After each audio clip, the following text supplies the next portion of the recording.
Welcome to Her Remarkable History. Remember, to support our channel, please subscribe. The Scavengers Daughter, the brutal Tudor torture method. The medieval period and the Tudor period were times of great brutality. During the reign of King Henry VIII, for example, he ordered the executions of around 70,000 people, which equates to 3% of his total population. It was a time where the use of torture was deployed sparingly in order to get information and names with regards to a crime. Torture was considered a legitimate and just practice, which was used to gain confessions from criminals, and it was allowed and permitted by law. There were many brutal torture methods used during the Tudor period, the worst being the rack. This was found at the Tower of London and was a device in which a prisoner would have had their arms and legs secured to the ends of the rack by ropes or chains. The rack was used to stretch a prisoner, and with each turn of the rack, the limbs of a victim would pop and stretch. Bones would break, joints would dislocate, and ligaments would snap. But the rack was a device used to stretch, and often the sheer sight of it was enough to get a confession. There was a device invented, though, that would act in opposite to the rack, and instead of stretching, it would compress and force a prisoner into a tiny device, and into a very strange position. The Scavengers Daughter was first traced back to the reign of Tudor King Henry VIII. It was used at the Tower of London, and it's believed was invented by the Lieutenant of the Tower, Sir Leonard Skeffington. His job was important at the Tower, as it was he who was in charge of keeping a number of very high-profile prisoners under lock and key. The Lieutenant of the Tower in Tudor period would be responsible for the welfare of prisoners such as Anne Boleyn, Catherine Howard, Sir Walter Raleigh, and even the future Queen Elizabeth I.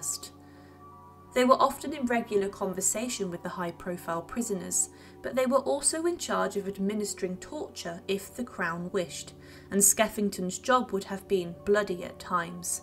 As mentioned at the Tower of London, devices such as the rack, the manacles and thumbscrews were used, but Leonard Skeffington came up with a new torture device, the Scavengers Daughter. This was a device that was to compress the body of a prisoner and a victim in a rather painful and excruciating way. The body would contort in bizarre and strange manners that would cause agony. It was created to work alongside the rack, with the mangled body of a prisoner being forced into the contraption, causing even more agony and pain. There are two different types of the Scavenger's Daughter that can be seen in history. The first is a more rudimentary form of the device, which is simply a pin that would hold a prisoner with the metal frame from the prisoner forced to kneel, with the pin tightened, which could exert such pressure on a prisoner's back.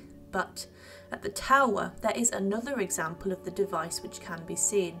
This is in the shape of an A. The prisoner's head would be strapped to the top of the A frame, and their hands would be fastened to the middle part through the same holes. The legs were then secured at the bottom of the frame, and this would then fold and swing the head down and force the legs and knees up into a sitting position. With this, it would cause immense strain on the prisoner's muscles, and imagine if they've been on the rack before, it would cause such suffering.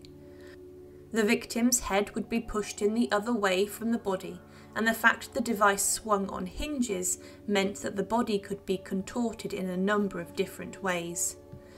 But there aren't too many accounts of when the Scavenger's Daughter was used throughout history. It was easy for a blacksmith to create, and as mentioned, it is Skeffington who is credited with inventing it. Thomas Meyer was subjected to the device, and he was accused of consulting and being linked to a group of Irish rebels who were causing problems for Henry VIII across the sea. He denied being linked to them, but to try and get a confession from him, he was placed on the Scavenger's Daughter, and he was subjected to horrific torture. He carved on the walls of his cell inside the Beauchamp Tower, "By torture strain my truth was tried, yet of all my liberty denied." He wrote this after being subjected to the Scavenger's Daughter and wished to tell people of his ordeal. One man who was also tortured on the rack and also Scavenger's Daughter was Thomas Cottam. He was an English priest who was Catholic. He was later executed during Elizabeth I's reign. Elizabeth tried to settle the problem in England with regards to religion under her religious settlement, but this punished Catholics and outlawed many forms of Catholic worship.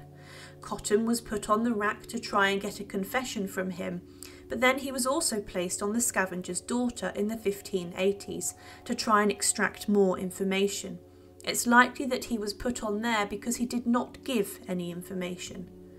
The Scavengers Daughter was the innovative technology in the Tudor period with regards to torture, and it came from a place synonymous with brutal executions and killings, the Tower of London.